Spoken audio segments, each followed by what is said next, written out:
It is a real pleasure to be with you to talk about something which is not a subject for a preaching. So I'm not going to preach anything at this time.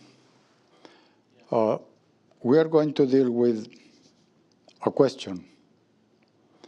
Is the church manual gender inclusive about church elders? The first time I heard this question, somebody asked me right after the San Antonio meeting of the General Conference session. And then a few times afterward, the same question came up. Particularly because I worked with the church manual for 10 years. The way it is set up, the work of the church manual at the General Conference is very important to understand, to answer this question. There are several standing committees at the General Conference. One of them is the Church Manual Committee. And normally, the Church Manual has a chair, which is usually one of the General Vice Presidents of the General Conference. And then the whole work of the Church Manual is under the administration of one of the secretaries, who is the secretary of the committee. And at that time, only the editing and the publishing of the book was under the Review and Herald. The rest of the work was under the Secretariat. When I was elected secretary, the then secretary of the General Conference, elected at the same time, re-elected, I should say, took me to his office and explained to me what was the different works of my office. And he told me that the church manual was to be one of them. So I began to read and to see what has been done, the procedure, how this work, because normally we look from outside and see just things in bulk, not in detail. And at that moment, I needed the details. And the Church Manual Committee is made up of very many members, the most important ones that work in different areas of the General Conference, and members of divisions. Normally, the members of division works only when the session is actually in place. So I had to receive all the items for the agenda and prepare the agenda. Items would come from divisions, from the president of the General Conference, from ADCAM, which is the administrative committee of the General Conference, from the president of the Church Manual Committee, and I will receive all those items for discussion at the Church Manual and gather all the information related to every item that comes in. Then when there would be enough material, I would go to the chairperson, talk to him about every item. We discussed the content, and then was set up a date for the committee to meet.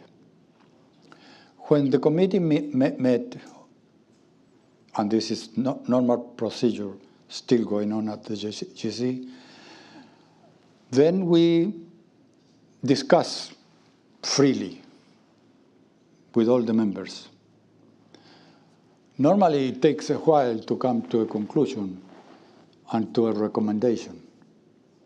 That recommendation would go to outcome for consideration. Then from whatever is approved at the outcome goes to the annual council, into the agenda of the annual council, and again, a fresh new discussion is in place. Now with all members, representatives from the world, unions, divisions, institutions, many others. At that time, a decision is made to put the item into the agenda of the session, next session. And then the items go to the session, and whatever is approved by the session goes to the church manual. You can see that it is a very long process. Normally, items that come from the divisions have been discussed either by a conference committee, a union committee, certainly by the division committee. It all depends on where the item begins. So many committees own the process. I'm telling this only for you to have an idea that it is not easy to incorporate any item into the church manual. It is very difficult, really. And the secretary then has to take care of all the rest of the process once the GC committee session, the GC session approves an item. As I told you at the beginning, at that time, the Pacific Press would receive the material, and the Review and Herald, sorry. The Review and Herald received the material and approved by the session, then went to the editors. One of the editors was assigned for this job, and he would prepare everything for printing.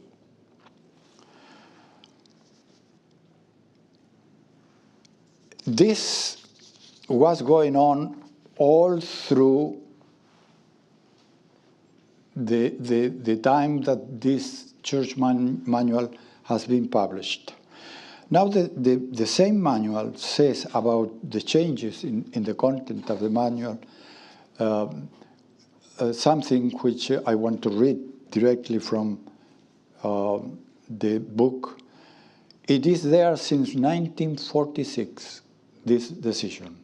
It says, all changes or revisions of policy that are to be made in the manual shall be authorized by the General Conference session.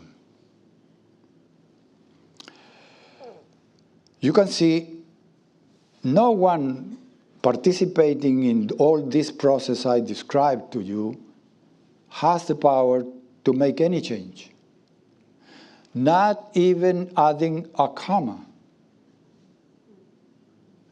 It has to go to the session.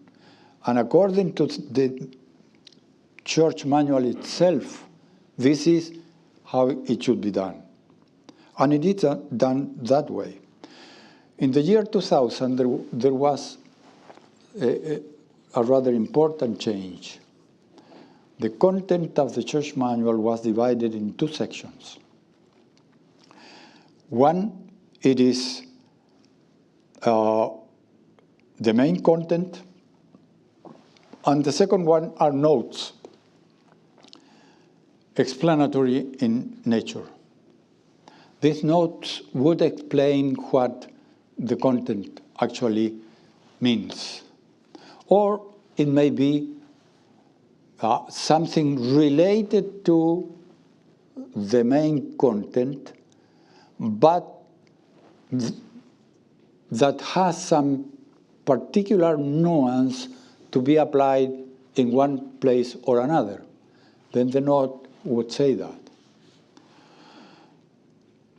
This is rather new in the history of the church manual, but it has been working since the year 2000. Changes in or revisions of the church manual, the notes accepted, can be made only by action of a general conference session in which delegates of the world body of believers are assembled and have a voice in making revision. This is what it was decided when this change was put in place, but by an action of the GC session. So still the main content was kept the same way. In chapter 1 of the church manual, talking about authority, it is also a definition of the authority of the General Conference in session, just to corroborate the fact that only changes can be done by the GC session. And the church manual, quoting a reference from Ellen G. White, said the following: the content of the church manual is the expression of Seventh-day Adventist churches' understanding of Christian life and church governance and discipline based on biblical principles. It expresses the authority of a duly assembled General Conference session. And then the quotation from the Ellen G. White: God has ordained that the representatives of his church from all parts of the earth, when assembled in General Conference, shall have authority. This is also related to the way the church manual has whatever it has, and the session, why only can be changed anything in the church manual based on a GC session action.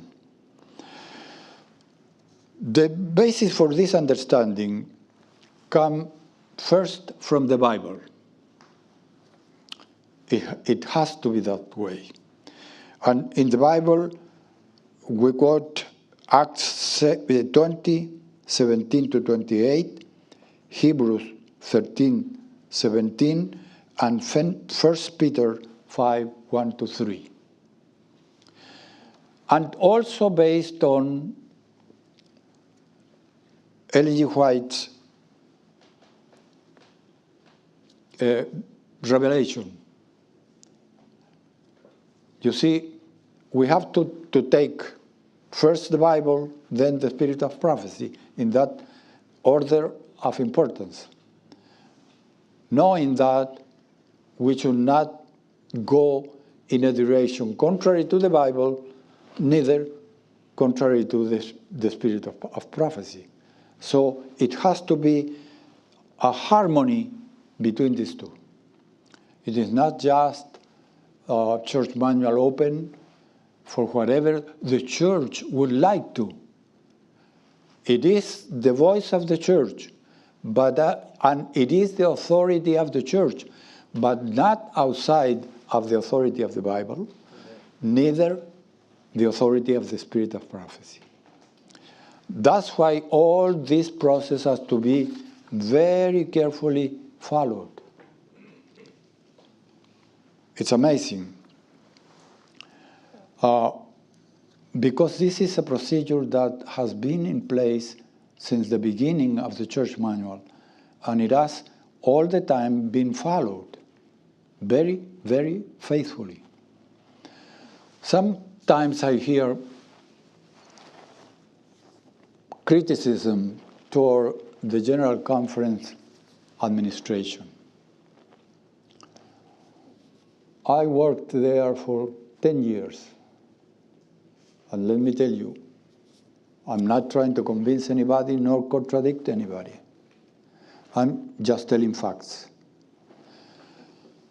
I never had an experience with somebody who was trying to avoid authorities in this process.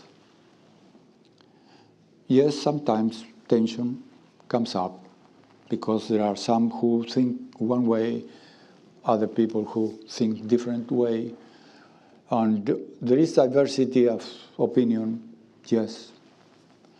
But that is not a problem, as long as we are all committed to one principle, and that is to follow the Bible.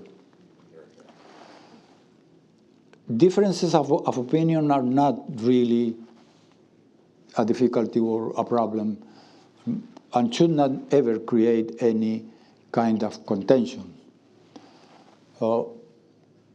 Discussion like Acts 15, yes, strong discussion, but all coming together, and then we go about this consensus.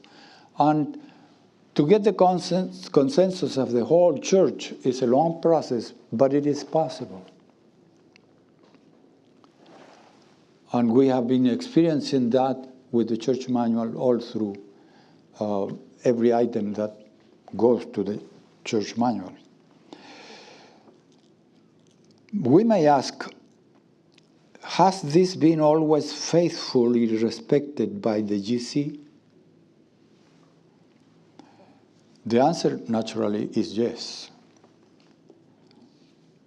Another question may come, has the General Conference taken license to abbreviate the process via editing or another way to introduce changes in the church manual in the past, at least once in history? To my knowledge, the answer would be no. And I'm going to confirm this with the only time when something came in the church manual that was not the will of the people.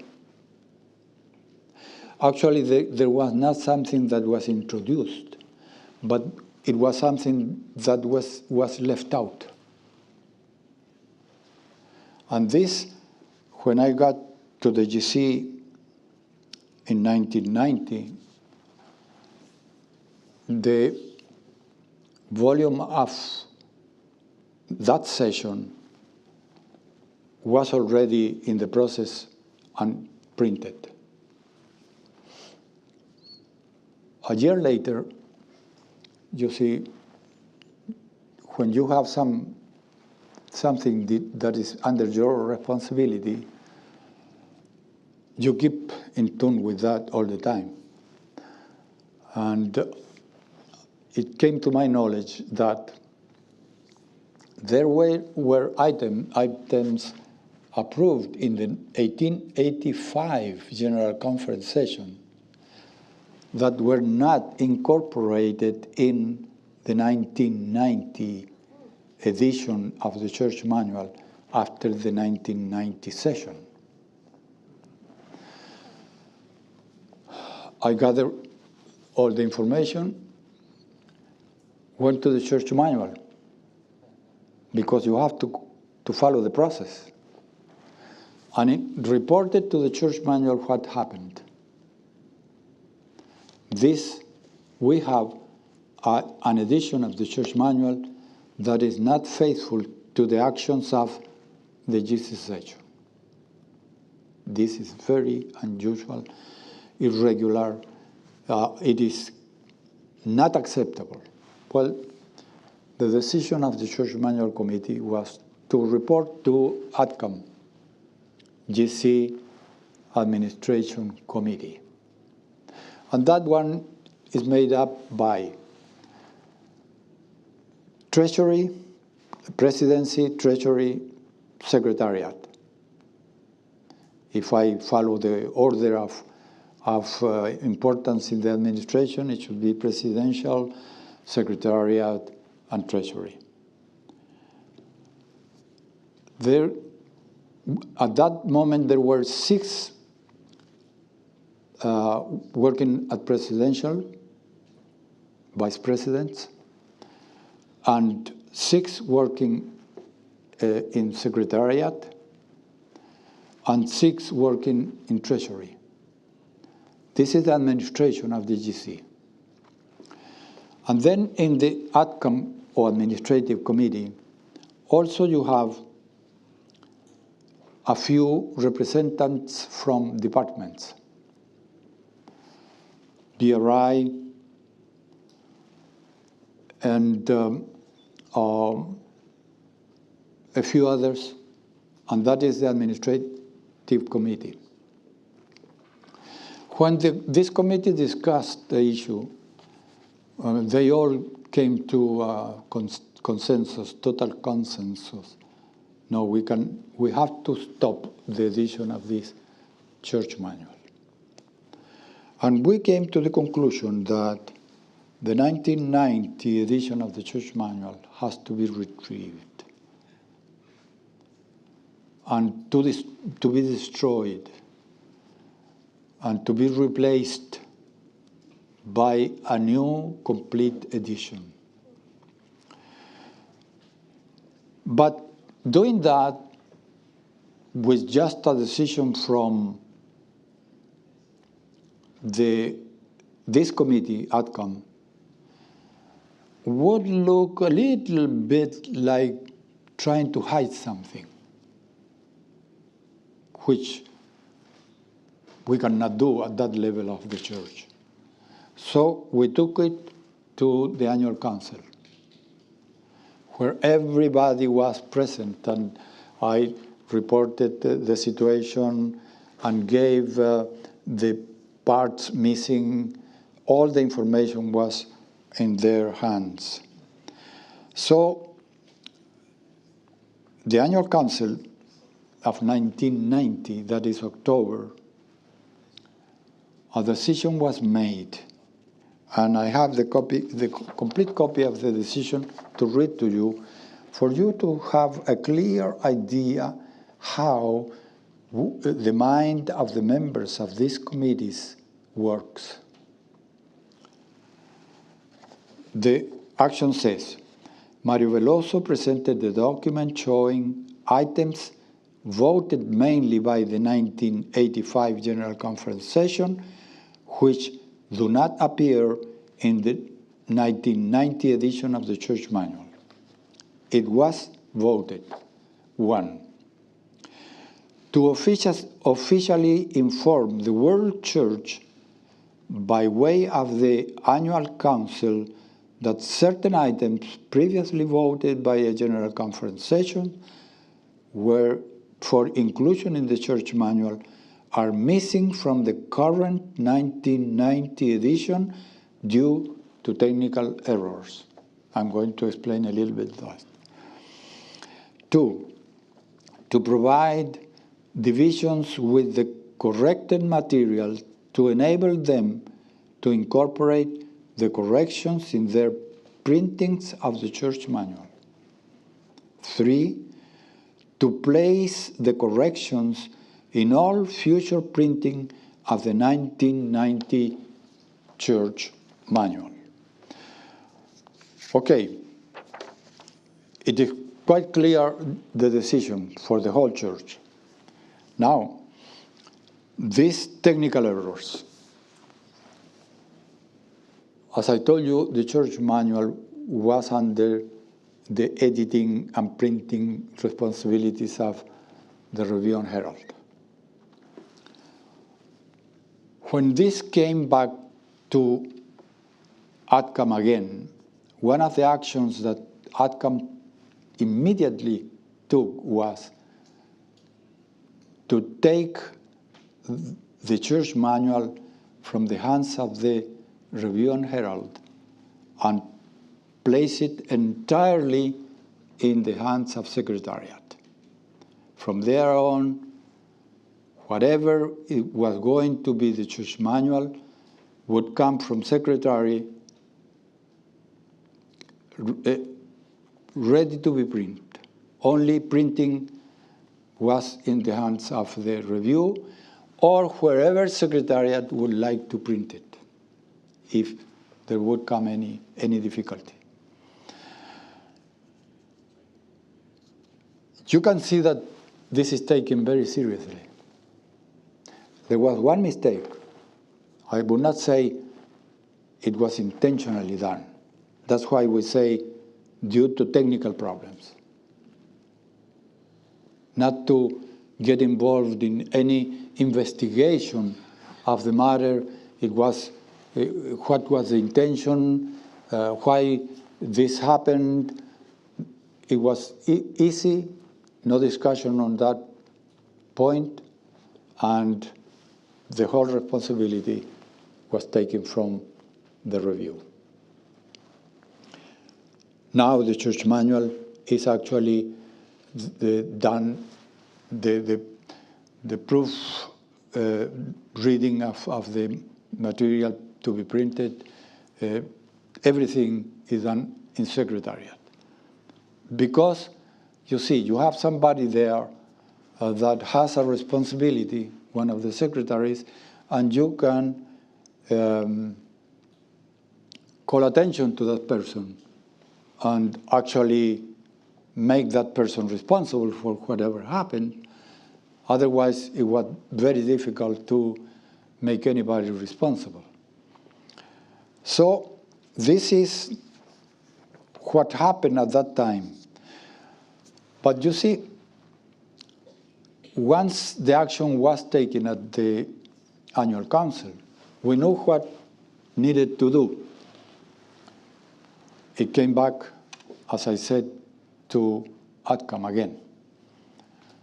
This action about who was going to be responsible for editing and printing was taken, and then we made two other actions. One was to recall everything back, and the other one was to finance the new edition. And the GC financed the whole thing, because we didn't want that anybody, for lack of money, to save the replacement of the book. Sometimes it's real lack of money, and sometimes it might be just a choice. But anyway, it was done by the GC, with the funds of the GC, with the supervision of the GC, everything for the whole thing to be replaced.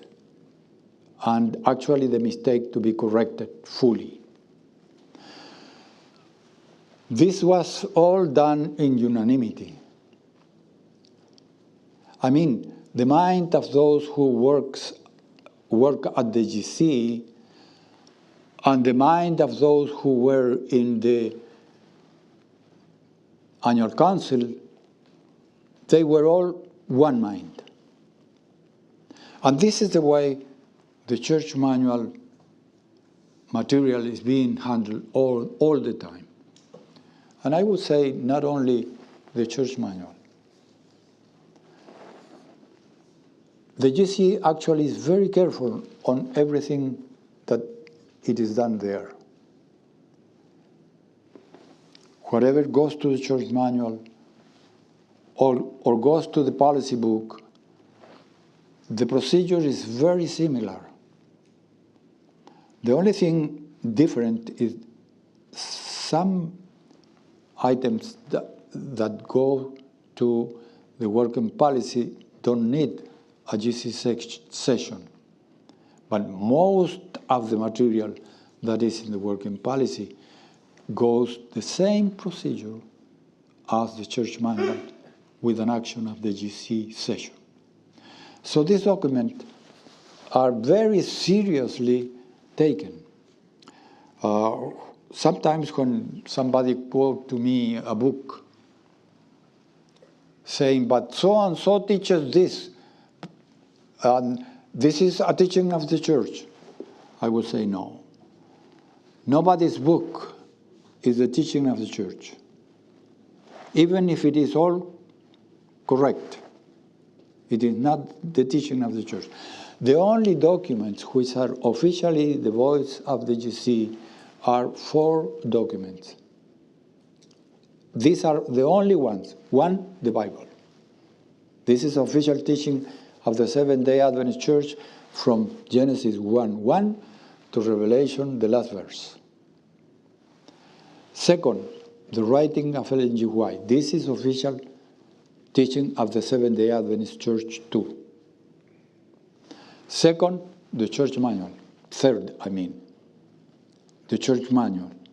This is the official voice of the GC because it is based on an action of the GC session. And then the working policy. Whatever it is in these books, this is officially coming from the GC. Anything else is the opinion of the author.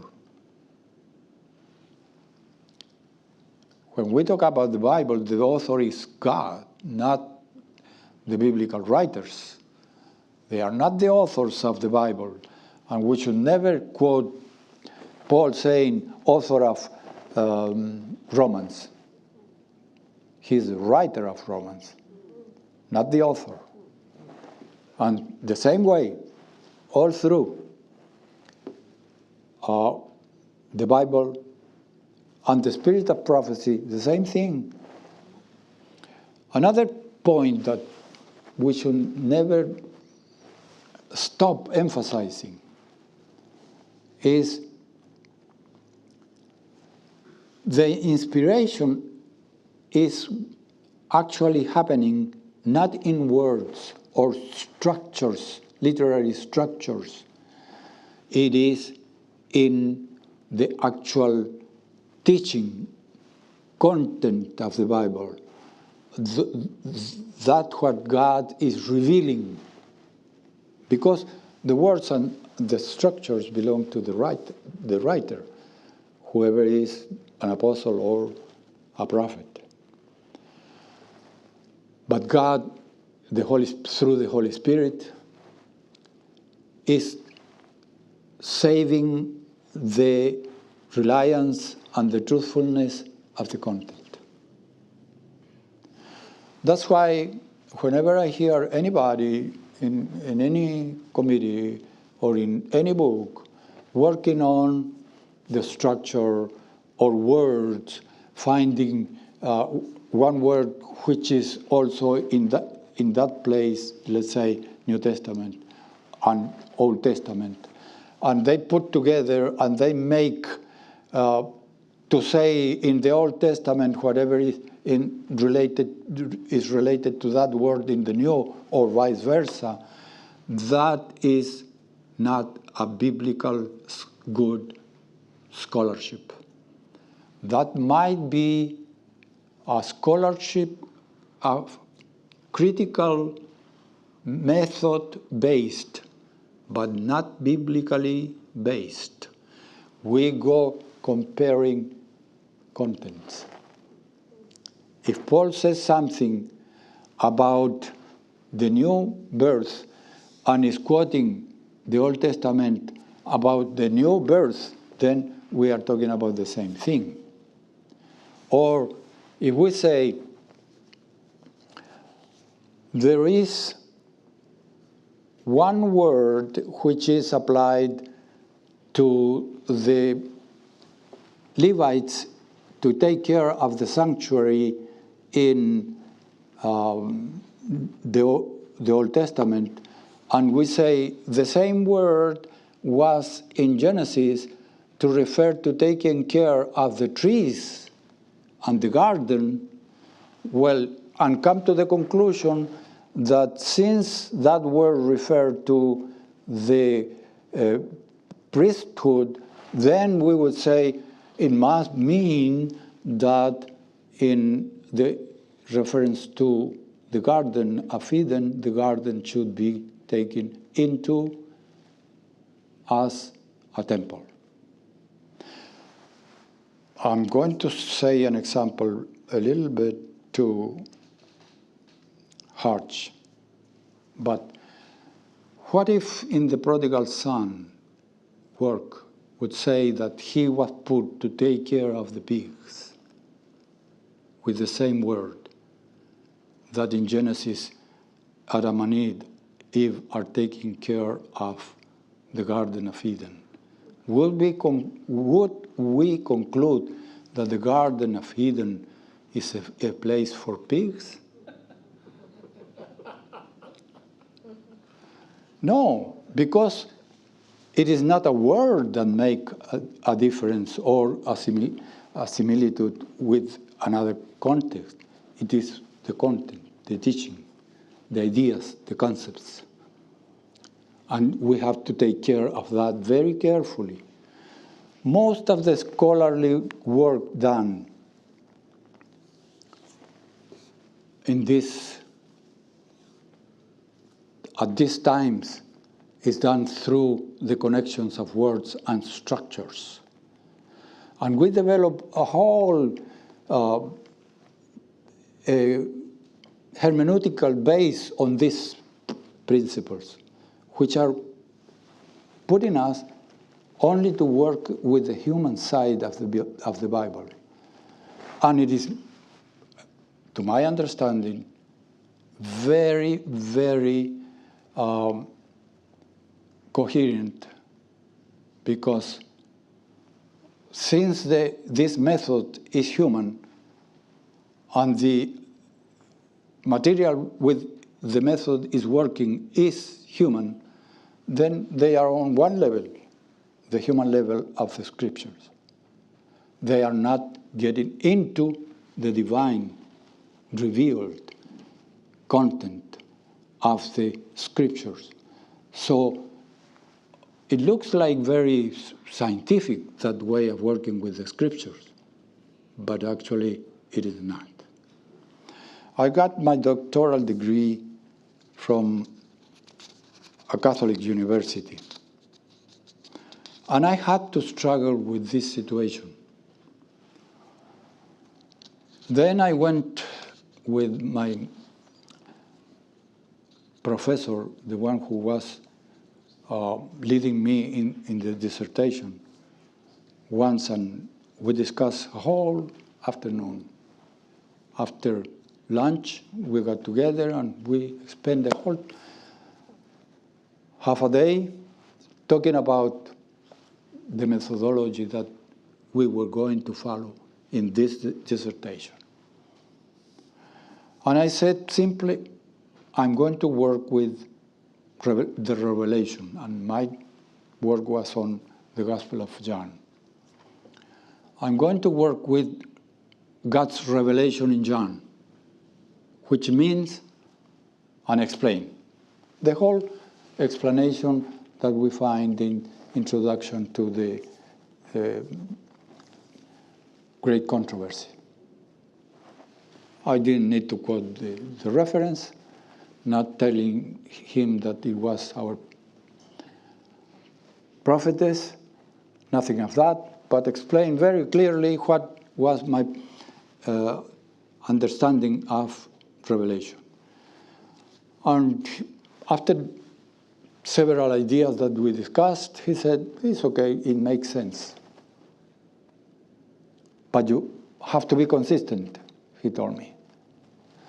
And to be consistent, you will have to abandon entirely the historical critical method. He saw it clearly. But for him, it was indifferent. One method or the other, it was the same for him. So you have to be consistent, he said, because a doctoral dissertation without consistency gets into trouble. Okay, now he was forcing me to be consistent with this kind of hermeneutical principles. And that is a serious work in whatever is done in the biblical investigation or research. And this is the way we should be dealing with. So, the church manual is very consistent with these principles, and actually is very consistent with the way that is being established for the content of the church manual to be always in harmony with the understanding of the Seventh-day Adventist Church, expressed by a GC session where actually the people who has the real power in the Seventh-day Adventist Church are working together. We may have some power struggles in the church once in a while. This has been more than one time in our history. But you see, if we allow the real power of the church to make decisions, that is the people, then we wouldn't have deviations, much deviation from the authority of the scriptures. Because normally the majority of the people in this church, at least in this Seventh-day Adventist church, has very clear understanding about where the real authority is. The people, they are not deceived. If we find whatever thing that is not in harmony with our own understanding, and we fight on that level, let's go to the people. And let's accept what the people decide. It is not just for a chance that God decided to tell us that the authority is in the GC session, not on the leadership of the church, but in the GC session, which is the people. God knows better than we. And he knows that political interests or other kinds of motivations normally are very far away from the people. So if we trust the people of God, it will come out everything very well. Then you see, this is a very strong assurance that in the church manual there is only one content, and that is the biblical content, those principles who are in harmony with the Ellen White, which are in harmony with the Bible, which are in harmony with the will of the people. Now, we have not yet come to tell you whether there is gender inclusiveness in the church related to elders. But this is going to, in this context I described, is going to be very clear. On July 10, 1990,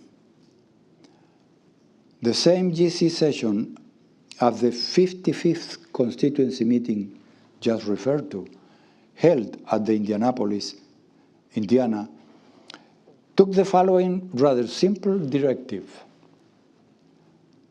Voted to authorize the Church Manual Committee to use inclusive language in all gender references where appropriate.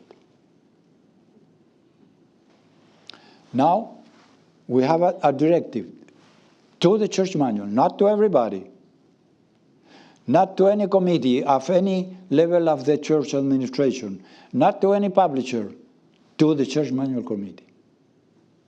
To do what?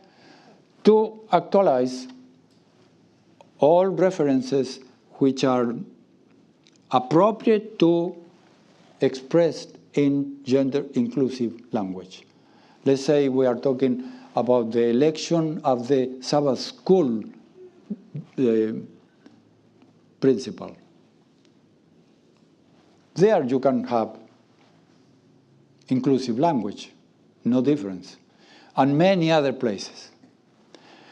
So this directive was very clear with two limitations. One is only the Church Manual Committee that is going to do that, and the other one is where appropriate, where the content is appropriate to include both genders. Where it is the intent of the content to separate between the genders, you cannot touch it.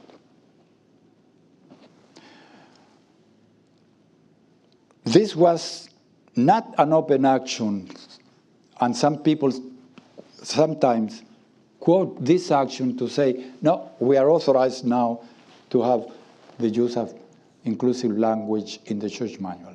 Not in every place.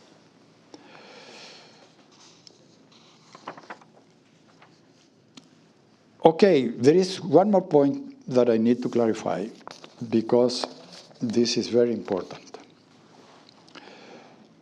In July 12, 1990, the same session, there was a discussion on ordination of women, pastors. Next day, the 12th, at 2 p.m., the session, Calvin Rock was the chair of the session, and he opened for discussion an item that was in the agenda of the church manual. Many people were out of the meeting. Many. I mean, it was very scarce, the presence of the delegate. I was there because when I am in those kind of meetings, I don't lose any minute of any meeting.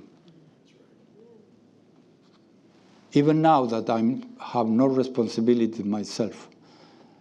Because if you are a delegate, that is your work. And it is your responsibility to be on guard in the watchtower, always. Always. You never know what may happen. And it did happen. They opened the session.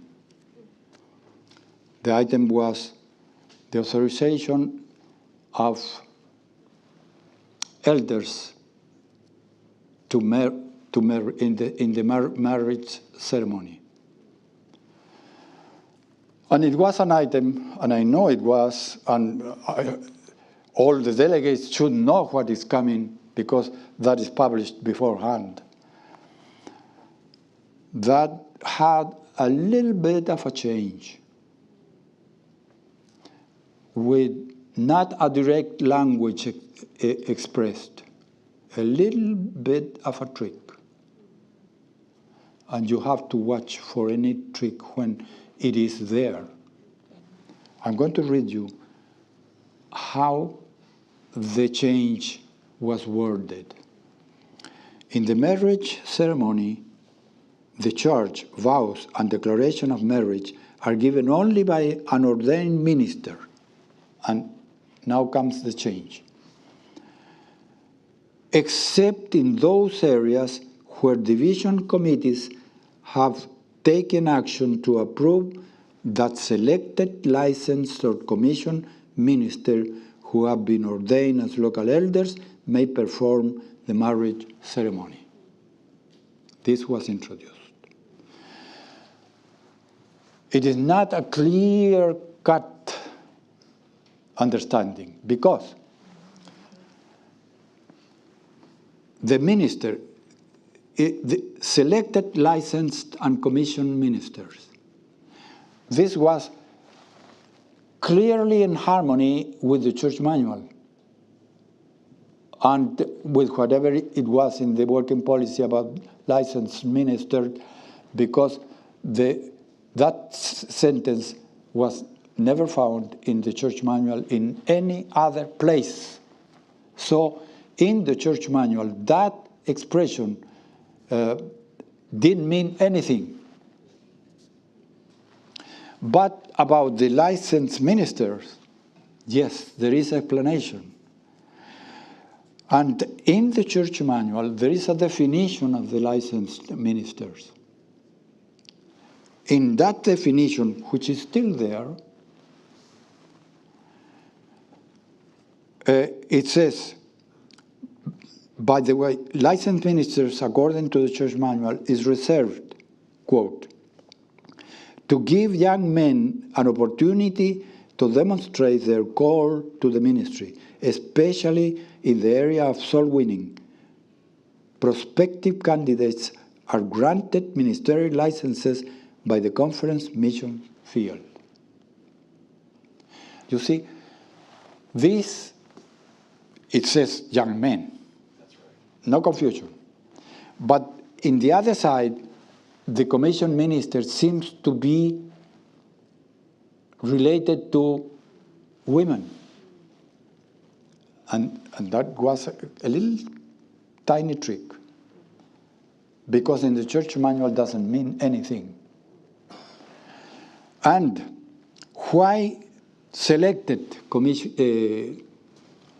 credential ministers? Why? Because not all of them received. When you are in the field and you have a young man coming from the seminary and you put him as a licensed minister in a church, he cannot do anything that the pastor does unless that man is actually elected elder of that church. That is the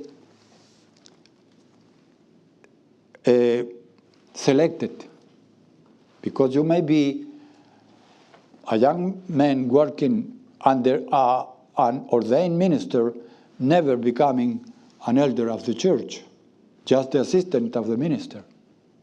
And the other one who goes into a faraway field where there is no senior pastor, or no other pastor for that matter, then he might be ordained elder of the church. He is authorized to do this. Many think that day women elders were ordered or accepted or approved. No, they were not. The best proof is that there is no gender inclusive in the church manual about elders. Not before, not after this action. Still we are the same. Then how come that in some divisions we have women elders and in others we don't? This is based on two actions taken by the executive committee of the GC. One in 1975, which was Spring Council, and the other one, 1984 Annual Council. There is a big difference between Spring Council, because in Spring Council you don't have large delegation representing the world, mainly North America. That's why they took it to an annual council. And the action was, the content of the action is this. 1, to reaffirm the spring meeting action of 1975. 2, to advise each division that it is free to make provision as it may deem necessary for the election and ordination of women in local churches, elders. 3, to suggest guidelines for the selection and ordination of women as church elders. And here are the guidelines. A, the concept should first be accepted at the local church. It should begin in the local church. B, if the church plans to implement the concept, it should look for advice from the local conference committee. Advice. This is the role of the local conference committee, an advising role, not a decision role, not a promotion role, not imposing the churches to follow this ordination of women elders. C, the vote must not be taken by the local church unless a clear consensus exists in the church that women elders are desired and essential for spiritual well-being of the local church. D, a clear majority of the total voting members of the church should be in favor. And listen to this clarification. Not only the majority of the few in attendance at a business meeting, but the majority that has the right to vote. That is all members. E, the decision rendered should unify the members, not become the cause of divisiveness and alienation. You can see that the spirit of this action is not followed by those who are ordaining local elders. I have not noticed that in some places the organization, being the conference or the union, are forcing this into churches that they don't want to have women elders. Okay, this has generated two reactions from divisions. One, there are divisions who accept it and implement and force it. Others do not accept, they don't ordain, and they have two reasons. One, no biblical base. Second, no finalized process in the church. It never was taken to a session. You cannot change anything in the church manual unless it is by a GC session. This item never went to a session.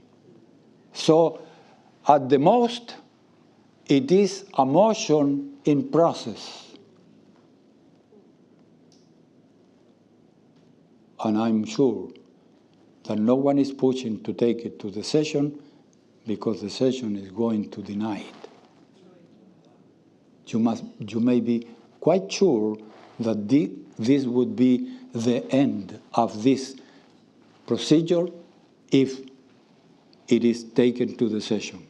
But one of these days, it will have to go. Or to the session, or out of practice. Because the church manual has no distinction of gender in, I should say, it has very clear distinction of gender related to the election of elders. No inclusive language related to elders, only for men. I want to take this opportunity to thank everyone who is tuned in to this special symposium on Scripture, church structure, and the path to unity. We really do appreciate you tuning in. We also appreciate the questions that have come in for our panel discussion. I would like to take this opportunity to share with you some valuable materials that we carry here at Secrets Unsealed. If we don't carry them, I will mention it to you. You'll have to get them some other places. But I'd like to share with you some of the materials that we have available, as well as materials that I have written and prepared through the course of many years of this discussion. First of all, I would like to mention the book, The Tip of an Iceberg. This book was written by C. Raymond Holmes, a good friend. If there is one book that I would recommend everyone to read above all other books, it would be this one. Even though it was written in 1994, it is so clear on the issues, particularly the issue of hermeneutics, or how we interpret the Bible. Way back there, 23 years ago, Dr. Holmes discerned all of the deep issues that are facing the church today. This book is presently out of print, but Secrets Unsealed is negotiating to reprint this book and make it available. So stay tuned about this book. Once again, The Tip of an Iceberg by C. Raymond Holmes. Then, I believe it was in 1999 that the Andrews University Theological Seminary published the book Women in Ministry.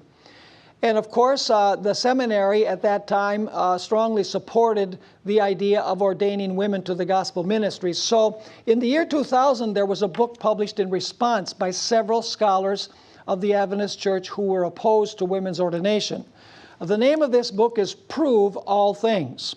It's edited by Mercedes Dyer, who was my teacher when I was at the seminary, a very fine woman. But it is a book that contains a symposium of many different authors concerning this issue of women's ordination. It answers many of the arguments of the pro-ordination group. Then I want to recommend a book that is written by a non-Adventist. I don't recommend many books that are written by non-Adventists, but this is a good book. We don't necessarily agree with every detail of it, but the preponderance of the evidence is very, very good. The name of the book is Evangelical Feminism, A New Path to Liberalism. It's written by Wayne Grudem, who is a Reformed scholar. Now, there's been a lot of criticism against the idea of using Wayne Grudem and his arguments. But I believe that many of his arguments are rock solid, and in this book he answers many of the arguments that are used by the pro-ordination group. Then I have a book that I wrote way back in 2012, leading up to the special constituency of the Pacific Union, where the Pacific Union attempted to change its constitution to allow for women's ordination. And when the Union was not able to change the Constitution, they approved women's ordination anyway. I wrote a little book leading up to this event called Reflections on Women's Ordination. It speaks about the conflict that arose around the year 2012 over the issue of women's ordination. That's where the hornet's nest began to cause problems in the church. And then we have the same book in Spanish, La Ordenación de la Mujer, Sí o No. So this same book is available in Spanish. Then we have a book that was written by Eugene Pruitt while we were at TOSC, the Theology of Ordination Study Committee. Women's Ordination, 31 Popular Arguments and Biblical Answers. Very good resource book that answers many of the points that are brought up by those who favor women's ordination. Then probably many of you know that Secrets Unsealed, leading up to the General Conference session, actually sponsored 2 symposiums here in our studio. The first one was in English, and the title of it was Women's Ordination, History, Issues, and Implications. We had several scholars that we brought in and pastors, and they presented on different aspects of this particular subject. This series is available from Secrets Unsealed for the cost of shipping. Once again, the title is Women's Ordination, History, Issues, and Implications. This series is available on DVD. Then there are several newsletter articles that I wrote leading up to the vote at the General Conference session in 2015. The first of these is Reflections on Phoebe. It's claimed that Phoebe was a deacon of the church. And I go through a careful study of her mention in Romans chapter 16, and I show that she was a servant in the church. She was not a deacon, a full-fledged deacon like the deacons in the church today. Many have argued that because Deborah and Huldah were notable women in the Old Testament that played a very important role in the history of Israel, and we would not argue that point, I decided to write an article titled Reflections on Deborah and Huldah. These two notable women from the Old Testament that made a big difference in the history of Israel. Of course, their prominence in the Old Testament is used by those who favor women's ordination to say that we should ordain women to the gospel ministry. Then I have an article that I wrote, Reflections on Junia, Fact or Conjecture. And basically what I do in this particular article is show that Junia was not an apostle. She was a notable person known by the apostles, but she was not an apostle. Then also we have an article that was prepared by several of us who belonged to the Theology of Ordination Study Committee. Task Group number 1 reviews the third option. Basically, at first, at the Theology of Ordination Study Committee, there were only two groups, those who favored and those who were against. But towards the end of the meetings, a third option appeared. And here in this article, we deal with the third option. Then I wrote an article for our newsletter, Reflections on Hermeneutics, because this is really the central issue in this whole discussion, is how you interpret the Bible. And so I wrote an article bringing out the issues concerning hermeneutics as it relates to women's ordination.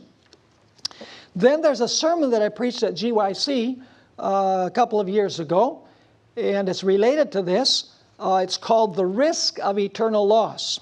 It's available on YouTube. That's the name of the sermon if you want to watch it.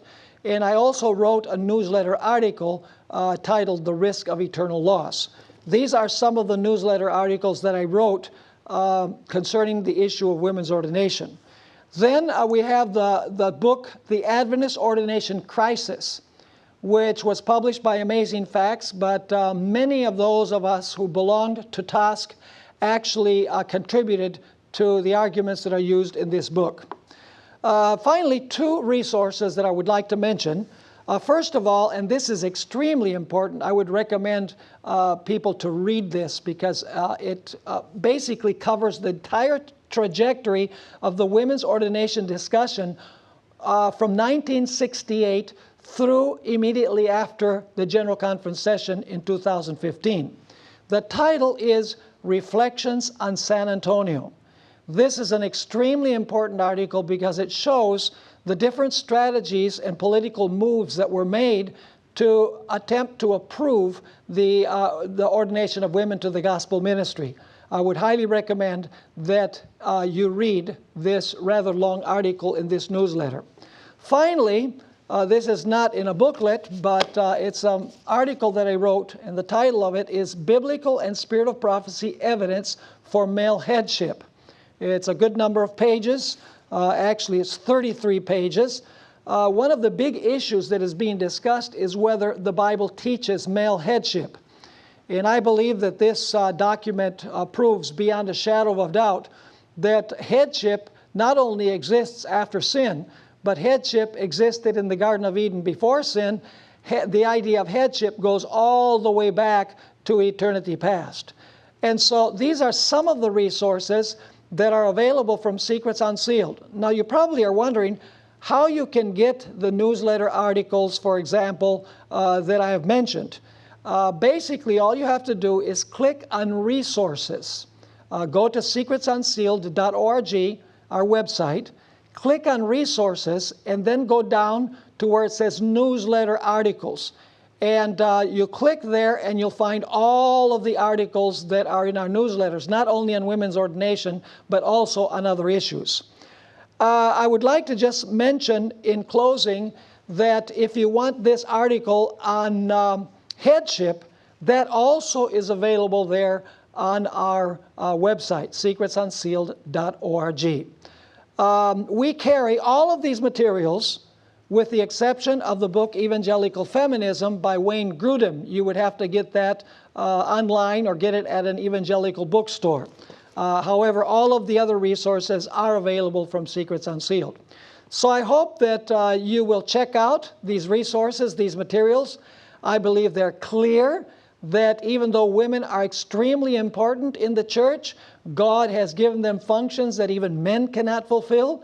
They have not been called to be ordained as ministers of the gospel in the Seventh-day Adventist Church. It doesn't mean that women are inferior.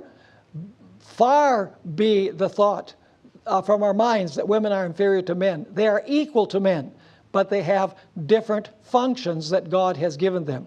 So may God bless you all. And I trust that this town hall meeting, as well as the individual presentations, have been a blessing to your life. May God bless you and keep you in His care. And may God bless His church and bring unity where there is now division. Blessings to you all.